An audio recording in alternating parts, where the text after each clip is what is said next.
Bismillahirrahmanirrahim. Elhamdülillah ve salatu ve selamu ala Resulillah. Allahümme alimna ma yanfa'una ve anfa'na bima allamtana ve zidna ilman nafi'an. Hurmatly okuwçular, bugünkü Muhtasarul Kudri attуу sabagыбызda ulantmakçыбыз kitebiden tayammum temasına жеткенбиz. Құдай Таала ушул теманы жакшы түшүнүп, туура түшүнүк алып, аны башкаларга жеткирүүчүлөрдөн кылсын. Бул темада китептин жазуучусу таяммумдун шариаттагы орду, таяммумдун шарттарын, кантип таяммум алыш керек, мына ушул тууралуу баяндап өтөт. Таяммумдун шариаттагы орду бул Кур'ан менен пайгамбарыбыз саллаллаху алейхи ва салламдын сүннөтү менен жана ижмаул уммат жана бүт мужтахиддердин бир пикирге келүүлөрү менен шарият болгон маселелердин катарынан. Ыйык Кур'ан-ы Каримде улуу Аллах Таала минтип айткан: "Аузу биллахи минеш-шейтонир ражим. Фалам таджиду маан фатаяммаму саидан таййибан." Албетте бул аят узун аят. Биз ошол керектүү тирешесин жерин гана алып айтып атабыз. Эгерде силер дарат сындырып же жуунуу милдет болуп калып суу таппасаңар, анда таза топуракка таяммум кылгыла дейт.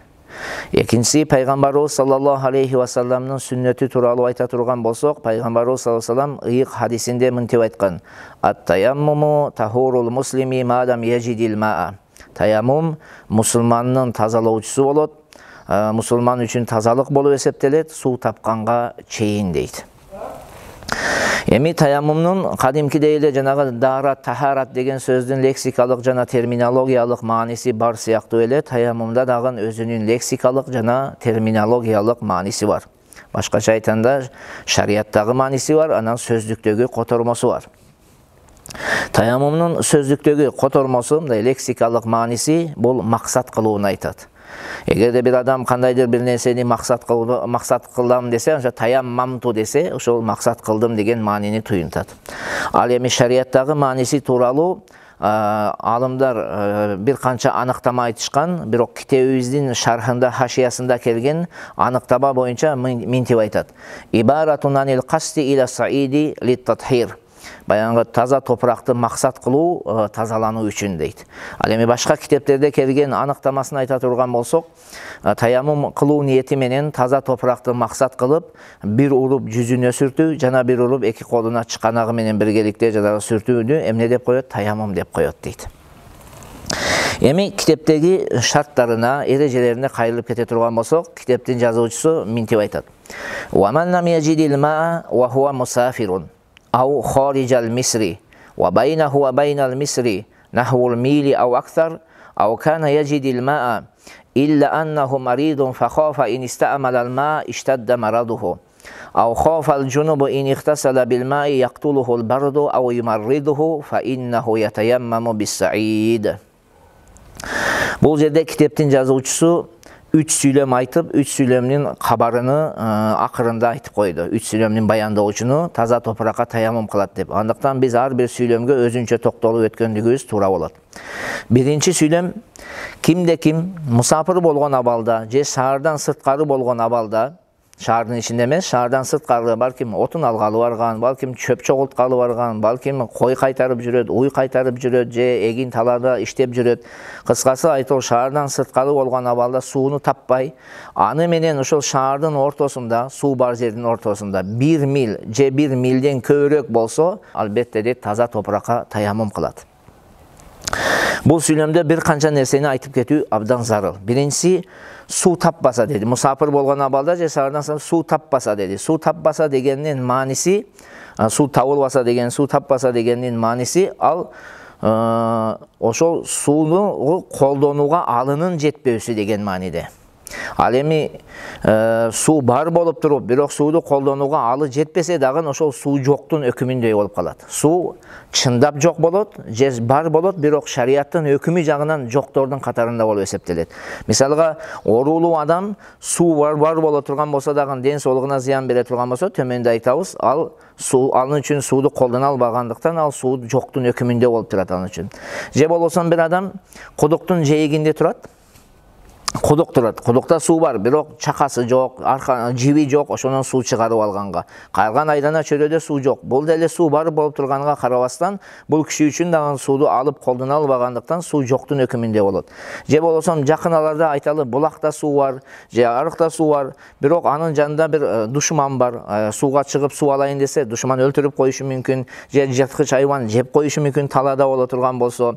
Мына ушундай бир коркунучтар болгон кезде бул киши дагы суу бар деп, бул кишинде дагы суу бар деп эсептелбейт. Суу жакынарда суу болсо дагы бул жанагы душмандан сактангандыктан бул киши үчүн суу жоктун катарына кирип, булдай эле таяммум кылса болот. Же болбосо талаада айталы кетип атат.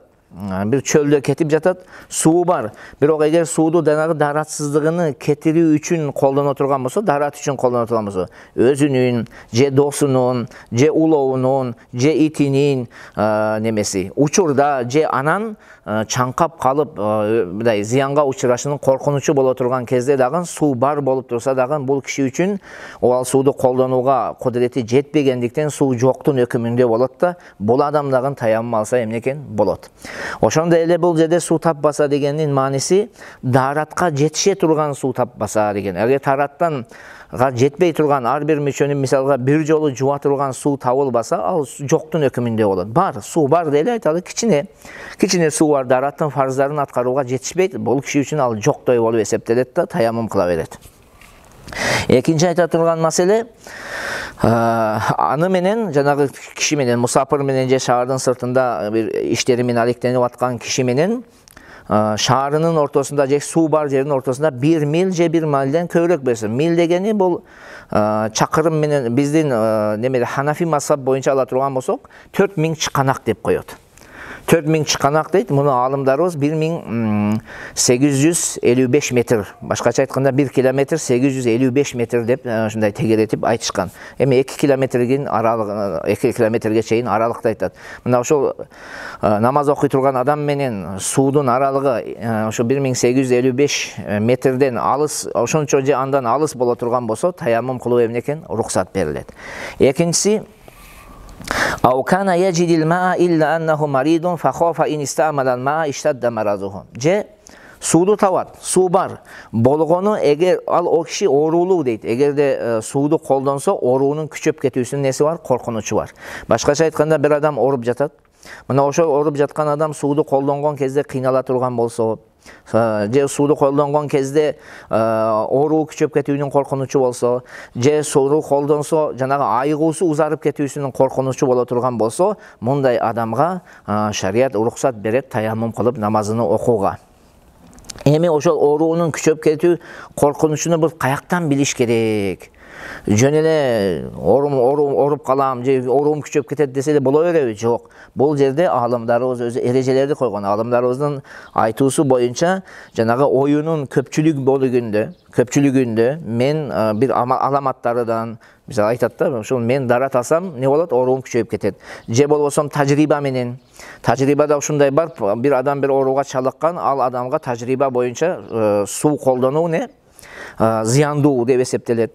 Ушундай киши, же болбосо бир мусулман ишеништүү дарыгер айтат: "Таксырым, сиз эгерде сууду колдоно турган болсоңуз, суудун сизге неси бар?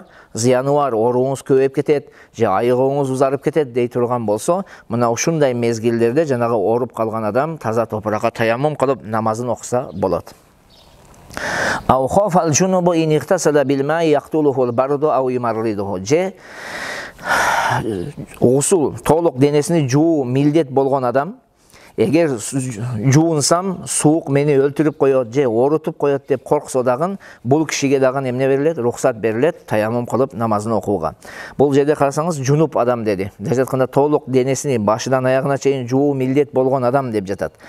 Ал эми дарат алуу милдет болгон адам болсочу, күн суук, дарат алса, дарат мага зыян берет деген ою болсо, бул кишиге таяммум кылууга болобу же болбойбу? Бул маселе тууралуу аалымдарыбыз эки көз карашты айтышкан.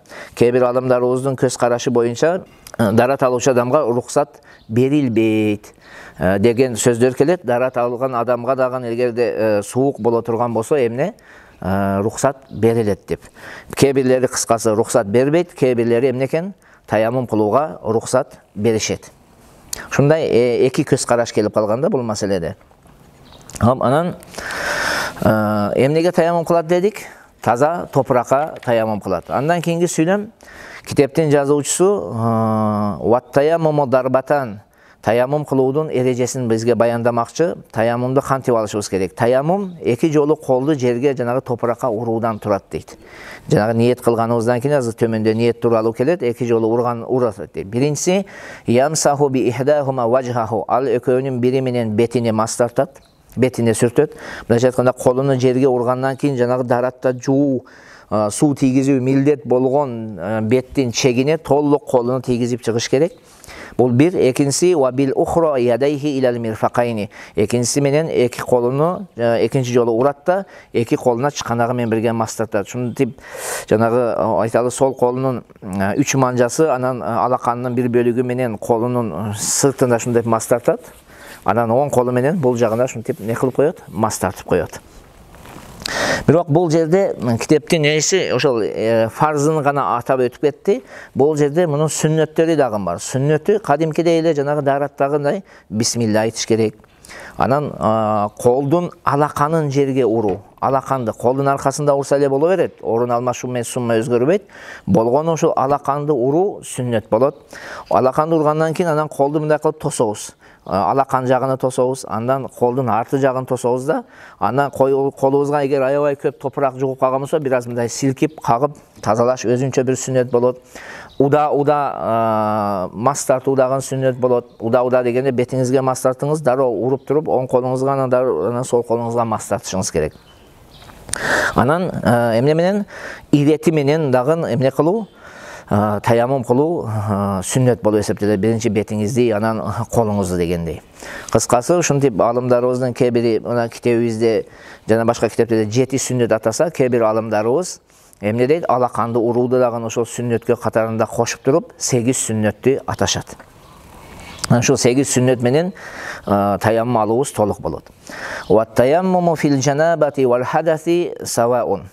Чоң даратсыздык менен кичинекей даратсыздыктын таяммуму бирдей. Экөөнүн таяммум алуу ыкмасы эки башка эмес. Экөө амал жагынан кантип кылыш керек, кантип ниеттениш керек. Бул бардыгы бирдей өкүмдө. Экөөнүн ортосунда эч бир неси жок, айырмасы жок. Мындай эмес, таяммумга өзүнчө бир эрежелер менен, өзүнчө бир ыкмалар менен жунуп болгондо таяммум алуу кереги жок. Даратсыздык, кичинекей даратсыздыкты өзүнчө деген сөз жок. Экөө тегине жанагыдай эле ниет кылып, бир улуп бетиңизге, жана бир улуп эки колуңузга чыканагыңыз менен сүртсөңүз, таяммум кылган болуп эсептелесиз. ويجوز التيمم عند أبي حنيفة ومحمد بكل ما كان من جنس الأرض كالتراب والرمل والحجر والجس والنورة والكحل والزرنيخ. Абу Ханифа жана имам Мухаммадтын көз карашы боюнча ар бир же болсо бардык жер жынсынан болгон нерселерге таяммум кылууга болот.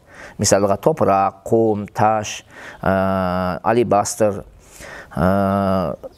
акиташ, сурма, анан зирних деп коет. Бул зирних мындай кристалл сыяктуу оюк бир түр таш болот. Муну орустар неме башка тилде мышьяк деп коюшат экен. Интернет булактарын ачып карасаңыздар бар да. Мына оюк таш болот. Мындан уулуу жанагындай ядовитый нерселерди жасалат экен. Кыскасы мына ушундай таштарга эмне кылууга болот? Таяммум кылууга болот. Эми айта турган нерсе, бул жерде китептин жазуучусу бикулли макана мин жинсил арз деп баса белгилеп айтып жатат да. Бардык жер жынсынан болгон нерселерге таяммум кылууга болот. Жер жынсынан болгон нерсе эмне десе, бул күйүп күл болбогон, эрибеген нерселерди жер жынсы деп коет. Кайсыл нерсе күйбөсө, күйүп күл болбосо, эрибесе, ал нерсе не деп аталат экен? Жер жынсы деп аталат. Мына ошол жер жынсыдан болгон нерселерге чаңы жок болсо да эле сиз таяммум кылсаңыз болот. Чаңы жок болсо да таяммум алсаңыз боло берет. Ал эми эгер жер жынсыдан болбосочу, жана күйүп күл боло турган болсо, же эрий турган нерсе болсо, мисалы мына тактайлар, мына темирлерге буларда качан мындай чаңы боло турган болсо, ошондо гана таяммум алууга эмне берилет? Рухсат берилет. Андан тышкары кезде берилбейт. Ошондуктан жөн эле бир мисал келтирелим. Мына дуал турат, стена. Стенаны биз эгер шпаклевка кылып койгон болсок, чаңы жок болсо деле жанагыга уруп туруп таяммум алсак болот. Бирок стенага эгерде биз обои жармаштырган болсок, анда биздин таяммум алуубуз чаңы жок болсо рухсат берилбейт. وقال أبو يوسف لا يجوز إلا بالتراب والرمل خاصة. Абу Юсуф рахматулла алейхинин көз карашы боюнча топурак менен кумга гана дарат алууга, таяммум кылууга болот. Абу Юсуф рахматулла алейхинин көз карашы боюнча тек гана эки нерсеге эмне кылууга болот экен? Таяммум кылууга болот. Алардын бири топурак, экинчиси не? Кум. Андан башка нерселерге таяммум алууга Абу Юсуф рахматулла алейхи болбойт деп айтат. Бул жерде фатва ошол Абу Ханифа менен Имам Мухаммад рахматулла алейхилердин сөзүнө берилген. وَالنِّيَّةُ فَرْضٌ فِي التَّيَمُّمِ وَمُسْتَحَبَّةٌ فِي الْوُضُوءِ. Таяммумда ниет кылуу фарз, ал эми дааратта ниет кылуу мустахаб. Өткөндө айтканбыз, мустахаб деп айтылган, бирок эң туурасы бул сүннөт дегенбиз. Эми ниет кылуу дегенде кантип ниет кылыш керек? Эмнени ниет кылыш керек? Ниет кылдым таяммум кылууну таза болуу үчүн. Же ниет кылдым таяммум кылууну намаз окуу үчүн. Мындай аалымдарыбыз айтат, максат кылынган ибадатты ниет кылыш керек. Мисалга намаз окуу, жаназа намаз окуу деп шундай ибадаттарды ниет кылсаңыз, ошол таяммумуңуз менен сиз намаз да окуй бересиз, башка амалдарды да эле аткара бересиз. Бирок эгер сиз максат кылынган ибадатты ниет кылбасаңыз, тазалыкты ниет кылбай эле, мисалга Кур'ан окуу үчүн таяммум кылсаңыз, жат Кур'ан окуйсузбу, же Кур'андан карап Кур'ан окуйсузбу, же болсо мүрзөлөрдү зияратка баргалы кезде шашып дарат алууга шашыңыздан таяммум кылып мүрзөгө зияратка калып бардыңызбы, же өлүктү көмүү үчүн мисалга таяммум кылып анан кирейин ошол көмгөнгө мен катышайын көмүү процессине деген оюңуз менен таяммум кылдыңызбы, азан коомат айтуу үчүн таяммум кылдыңызбы, же мечитке кирүү үчүн таяммум кылдыңызбы, же Кур'анды кармоо үчүн таяммум кылдыңызбы? Эгерде булар үчүн таяммум кылган болсоңуз, сиз булар менен эмне кыла албайсыз? Көпчүлүк аалымдардын көз карашы боюнча эмне кыла албайсыз? Намаз окуй албайсыз бул нерселер менен. Бул нерселерди ниет кылып туруп таяммум кылган болсоңуз, сиздин таяммумуңуз ушул нерселерге гана жарактуу болот. Мындан тышкаркы ибадаттарды аткарууга сизде укук калбай калат. Ошон үчүн ниет кылган кезде ниет кылдым таяммум кылууну намаз окуу үчүн же таза болуу үчүн деген шундай бир максат кылынган ибадаттарды ниет кылыш керек. Ва юнкизу таяммума куллу шайин юнкизул вудуа.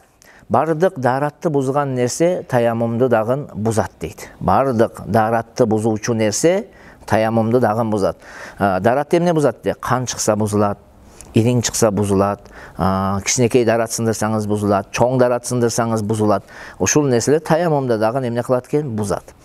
Ва юнкидуху айдан ру'ятул ма'i иза qadara ala isti'malihi. Дагы ошо таяммумду бузуучу амалдардан сууну көрүү дейт. Сууну көрүү, эгерде аны колдонууга эмнеси жетсе, алы жетсе. Сууну көрүү эле сиз аны колдонууга алыңыз жетпей турган болсо, анда жокоруда айтып өттүк, суу турат, жаныңызда суу көрүп турасыз, бирок душман бар, аны колдоно албайсыз. Анда сиздин таяммумуңуз эмне? Бузулбайт. Же болсо балким сиз сууду таптыңыз, бирок дараттан дагы зарыл бир маселе бар сизде. Ошону аткарышыңыз керек болуп жатат дейли. Мисалга айтканда, кийимиңиз булганган, жанагы айталыз кийимиңизге чоң бир зара чачырады. Көп бир карыштай жери же андан азыраак кичинерээк жерине айтор бир дирхамдын немеси дейбиз. Ошонун өлчөмүнөн чоңураак жерге эгерде зара чачырап калды кийимиңизге же денеңизге. Эми сиз суу таптыңыз. Эгерде даратасаңыз, жанагы нерсе жугусуз калып калат. Булганган абалда. Арга колдонсоңуз таяммумуңуз не? Даратыңыз калып калат дейин. Мына ушундай мезгилде жанагы кийимди жуу таяммум немеге даратка караганда зарылыраак маселелерден болгондуктан, себеби кийимди жууда орун басары жок, бирок жанагы даратта эмне бар? Таяммум деген орун басары бар. Суу таппасаңыз, таяммум кылсаңыз, дараттын ролун аткарат да 100%. Бирок жанагы булганган кийим менен сиз намаз окусаңыз не? Болбойт. Тек гана аны которушуңуз керек. Эми тала жерде болсоңуз, такыр кийимиңиз жок болсо, анан кийимиңиз булганып калса, мына ошондой мезгилде эмне кылат экенсиз? Суу тапсаңыз, бирок ошол дараттан дагы зарылыраак маселе, жанагы кийимди жууш керек болуп калган болсо, сиз кийимди жуасыз, сиздин таяммумуңуз эмне? Бузулбайт. Себеби суу бар болгону менен сиз аны колдонууга, андан зарыл болгон нерсеге колдонууга муктаж болуп атасыз. Ва ла яжузу таяммуму илля би саидин тахирин. таза топыракка гана таяммум алууга болот. Башкача айтканда, ошол таяммум кылган кезде биз бир булганбаган жерди тандашыбыз керек. Мына жерде отура алайык, ушул жерде турабыз. Мына уй келип бир жерге чычып кетти. Күн тийди, кургады, изи кетти, жыты кетти, өңү кетти. Ошол ордуну биз билебиз. Мына ушул жерге эмне болгон? Уй чычкан деп. Эми ошол жерге таяммум кылсак болобу экен? Жок, болбойт. Бирок ал жерге намаз окусаңыз жарай берет. Ал жерге таяммум алууга болбойт. Ошон үчүн таяммумдун бир эрежеси таза топурак издеш керек, таза топуракты максат кылыш керек. Көрбөсөңүз, таза топурак деп максат кылып, ушул жер таза деп таяммум кылсаңыз жарай берет. Көзүңүз менен көргөн болсоңуз, ал жер булгангандыгыны ал жерге таяммум кылып ашыңыз керек. Ва юстахаббу лиман лам яжидил маа ва хува яржу ан яжидаху фи ахирил вакти ан юаххира ас-салата иля ахирил вакти. Fa in wajada al-ma'a tawadda'a wa salla wa illa tayammama. Суу таппай, бирок сууду табам деп үмүт кылган адамга ошол намаздын акыр убактына чейин кечиктирип, андан кийин таяммум алып андан кийин таяммум алуусун намаздын акыр убактына кечиктирүүсү мустахаб болот. Эгер тапты, суу тапса, дарат алат, намазын окуйт. Ал эми эгер суу таппаса, таяммум кылып намазын окуйт. Ушул жердеги сүйлөмдө бир адам айталы бир талаада кетип баратат. Жолдо мусапырчылык билбейт, бирок үмүт кылат да. Балким мен суу табып калатдырмын деген үмүт. Үмүтү болсо, мындай адамга намаздын алгачкы убактында окуса деле жарай берет. Болгону бир аз кечиктирип окуусу эмне экен? Мустахаб болот. Бирок канчалык кечиктириш керек десе, мына биздин китептерибиздин сырткы, мына сүйлөмдүн сырткы маанисин карасак, намаздын акыр убактына чейин дейт. Бирок бул намаздын акыр убактына чейин эмес. Бул жердеги маселе намаздын мустахаб убактынын акырына чейин кечиктирүү дейт. Намаздын мустахаб убакты болот, макрух убакты болот. Мисалга айтсак, асыр намазы. Асыр намазын мустахаб вакты, сиз шундай күндү карасаңыз, көзүңүз уялып турса, ошол мустахаб вакты болот. Карадыңыз, көзүңүз уялбай калды, бул намаздын макрух вакты кирет. Эми намазды кайсыл вакытка чейин кечиктириш керек ушундай адам десе, жанагы мустахаб вактынын бүтүшүнө бир 5-10 мүнөт калганга чейин кечиктирет. Андан таяммум алат да, макрух вакытка калтырбай намазын эмне кылып алат? Окуп алат. Же болсо пешин намазын айтса кете турган болсок, пешин намазынын вакты ар бир нерсенин көлөкөсү өзүндө экөө болгонго чейин дейбиз. Мисалга 20 сантиметрлик нерсе 40 сантиметр болгонго чейин дейбиз да. Мына ошол 20 сантиметрге чейин окуу мустахаб, 20 сантиметрден кийинкиси макрух вакты кирет. Ошондуктан таяммум кылайын деген адам, сууду табам деп үмүт кылган адамга жанагы биринчи 20 сантиметрликтин бүтүшүнө бир 10 мүнөт калганга чейин күтөт. Анан суу тапты, таппады, таяммум кылат да намазыны окуп алат.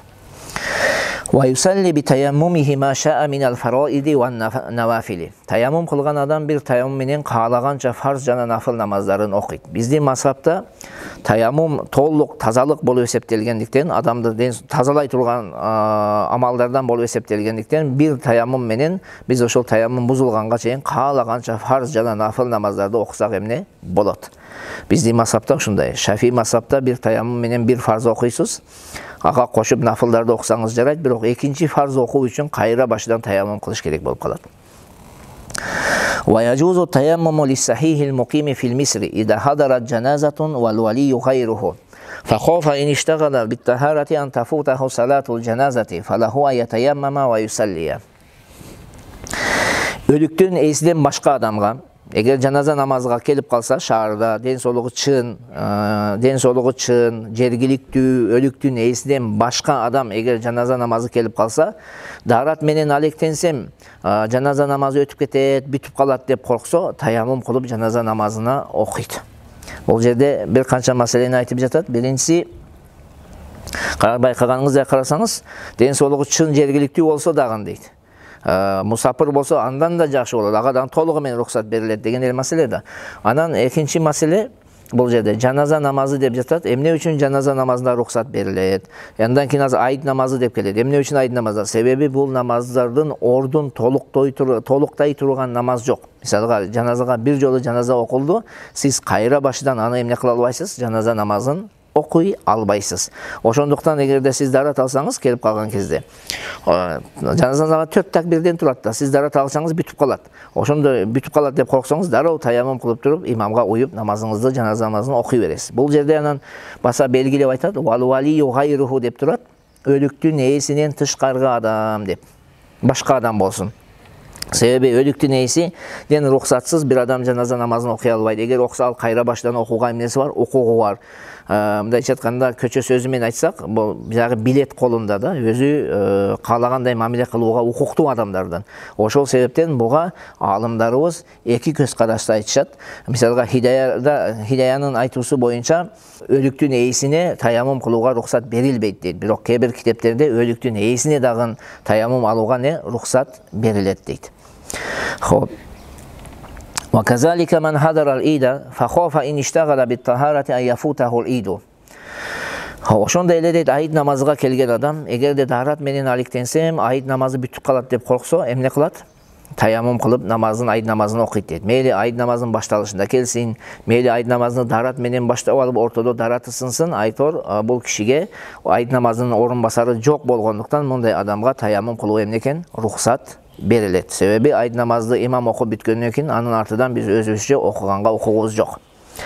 Эми китептин ээси ушул жерде ушул орун басары жок, ордун толуктоочу нерсеси жок намаздарга эки намазды гана мисал берди. Ал бири жаназа намазы, экинчи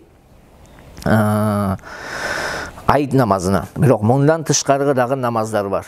Алар кайсылар? Жанагы нафыл, сүннөт намаздар. Мисалга тахажжуд окуп жүргөн адам эгерде кандайдыр бир күнү кичине уктап кетип, бир аз кечигип ойгонду да, таң атышына бир аз эле мөөнөт калды, таң атканга, чыныгы таң атышына. Эгерде даарат алса, таң атып кетет. Ошондо эмне кылат? Таяммум кылат да, дароо тахажжуд намазын окуп алса болот.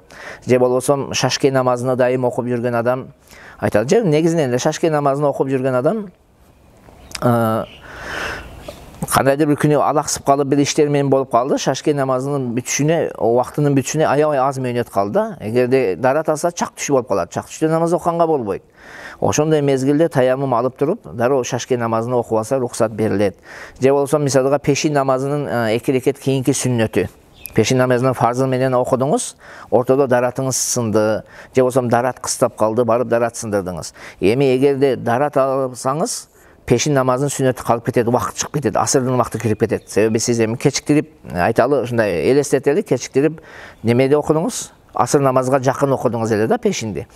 Даарат алсаңыз, пешин намазын сүннөтү калат. Ошондо таяммум кылып дароо пешин намазын сүннөтүн окуп койсоңуз эле болот. Кыскасы нафыл жана сүннөт намаздарда дагы ушундай убакыттын чыгып кетүүсүнүн же намаз окууга мүмкүн эмес убакыттын кирип кетүүсүнүн коркунучу боло турган болсо, таяммум кылып намазын окуса не экен? Сүннөт нафыл намаздарын болот. وإن خاف من شهد الجمعة أن اشتغل بالطهارة أن تفوته الجمعة توضأ فإن أدرك الجمعة صلاها وإلا صلى الظهر أربعا. Эгер жума намазга келген адам даарат менен алектенсем жума намазы өтүп кетет деп корксо дагы эмне кылат? Даарат алат дейт. Бул кишиге таяммум кылууга болбойт. Эгер жума намазыга жетишсе даарат алып жума намазын окуйт. Ал эми эгер жетишпей турган болсо 4 рекет пешинде окуйт. Кыскасы жума намазынын орун басары бар. Жума намазга жетпеген адам пешин окуйт. Андыктан бул намазда таяммум алууга рухсат берилбейт. وكذلك إن ضاق الوقت فخشي إن توضأ فاته الوقت لم يتيمم ولكنه يتوضأ ويصلي فائتته. Ошондой эле эгер убакыт тар болуп, эгер даарат алсам учурдагы намаз каза болуп калат деп корксо таяммум кылбайт. Бирок даарат алат да кийин казасын окуп коет. Мындайча айтканда кандайдыр бир күнү дейли, бамдат намазга бир аз кечигип турдук. Карасак убакыт аябай аз калган. Эгер даарат алсак, убакыт чыгып кетет. Ошондо таяммум кылсак болобу же болбойбу? Китеп эмне дейт? Болбойт дейт. Болбойт. Даарат алат, кийин күн чыккандан кийин анан бамдат намазын казасыны окуп коет. والمسافر إذا نسي الماء في رحله فتيمم وصلى ثم ذكر الماء في الوقت لم يعيد صلاته عند أبي حنيفة ومحمد. Musafir эгер коржунунда суу бар экендигин унутуп коюп, таяммум кылып намазын окуп, андан кийин убакыттын ичинде, убакыт чыга элек, коржунда суу бар экендиги эсине келсе, Абу Ханифа жана Имам Мухаммаддын көз караштары боюнча намазын кайра кайтарбайт дейт. Бирок бул маселеде шарттары бар. Биринчи шарты байкап турганыңыздай сүйлөмдө насия деп жатат. Унутуп калып, суу бар экендигин унутуп калып окуса дейт. Эгерде экиленип окусачы, суу барбы эле жок беле деп барып карабай намазын окуп алды да. Намазын окуп алды. Андан кийин караса суу бар экен. Мында намазын сөзсүз түрдө кайтарат. Экинчи шарт, Куржунунда жанагы адатта унутула турган орунда коюлган болуш керек куржуну. Мындайча айтканда алдыңызда мындай эшекти айдап кетип жатсаңыз, талада мурун ошондой эле го, эшектерге куржунду асып алып, анан артынан эшегиңизди айдап кете берет, же болсо эшегини жетелеп алып кетет. Мына ошондо арты жагында болсо, ошондо намазын кайтарбайт. Ал эми көзүнүн жанында эшекти алдына салып алып айдап кетип жаткан болсо, жанагы куржунда бар экендиги билинип турат да. Мындай учурда адатта унута турган орун болбогондуктан намазын кайра баштан кайтарат. Үчүнчүсү, бул намаз бүткөндөн кийин эсине келсе деди. Эгерде намаздын ичинде салам бергенге чейин эсине келе турган болсо, анда намазын кайра баштан эмне кылат? Окуйт. Ушул шарттар табылганда гана, эмнекен? Табылбай калса гана ошондо намазын кайтарбайт. Ал эми жанагы эрежелер шарттар табылганда гана кайтарбайт. Ал эми шарттар табылбаса, анда намазын эмне кылат экен? Кайра баштан окуйт. Ва кала Абу Юсуф юиду. Абу Юсуф рахматуллахи алейхинин көз карашы боюнча кайра баштан эмне кылат дейт? Окуйт ушул маселелерди. Эми бул жерде өтө татаал көп нерселер айтылган башка китептерде. Татаал эмес, жанагындай бир канча өзү пункттардан турат, өзү койду, башка бирөө койду деп, ал башка китептерде келет. Буюрса, ошондо окуйбуз иншалла. Ва лайса алал мутаяммими иза лам яглиб ала даннихи анна биқурбихи маан ай ятлубал маа. Таяммум кылуучу жакын арада суу бар деп ойлобосо, сууну издөө ага не болбойт? Милдет болбойт. Таяммум кылуучуга эгерде жакын арада суу бар деп ойлобосо, сууну издеш эмне экен? Милдет эмес. Издесе да болот, издебесе да болот. Бирок ва ин галаба ала заннихи анна хунака маан лам яжуз лаху аятаяммама хатта ятлубаху. Ал эми эгерде жакын арада суу бар деп ойлосо, оюнун көпчүлүк бөлүгүндө ушул жерлерде суу болуш керек деген чечим болсо, анда сууду издебейинче таяммум алууга уруксат эмес. Сууду канча издейт десе, китептерибиз айтат, bir галыба деп коет. Bir галыбасы бул 300-400 чыкканак деп коет. Бизде 180 метр, 180 метрден жокорураак бир аралыкты айтышат. Ошончо аралыктарды тегерайына чөйрөнү карайт, суу тапса дарат алат, таппаса таяммум кылып намазын окуйт. Ва ин кана ма рафиқихи маун талабаху минху кабла аятаяммама. Эгер жолдошунда суу бар болсо, таяммум кылуудан мурун жолдошунан сууду эмне кылат? Сурайт дейт. Фа ин манааху минху ятаяммама ва салла. Эгер бербесе, анда таяммум кылып намазын окуйт. Эгер берсе дарат алат. Мына ушул жерде сууду сураш керек деген сөз бул китебибиздин хашиясында, шархында эки имамдын көз карашы боюнча дейт. Ал эми Абу Ханифа рахматуллахи алейхинин көз карашы боюнча сууду сураш эмне эмес дейт? Милдет эмес. Эми ушул жерде аалымдарыбыз бир канча эрежелерди койгон. Ошол эрежелерди мына хашиясынан окуп берели. Биринчиси, эгерде сууду жолдошунда суу бар болуп, бул жолдошу мага сурасам сууду берет деп ойлосо, жолдошунун адатын билет, кулк мүнөзүн билет, жок дебей турган адамдардан. Анан жолдошунан сууду сурасам берет десе, бул кишиге таяммум сурабайынча таяммум кылуу не эмес, уруксат эмес. Ал эми эгерде жолдошунда суу бар, бирок оюнун көпчүлүк боюнча бул жолдошум суу бербейт деп ойлосо, анда таяммум алса болот. Ал эми эгер шектенсе, береби, бербейби деп сурабай туруп намазын окуса, валау шакка фи итайхи валам ятлу, сурабады да.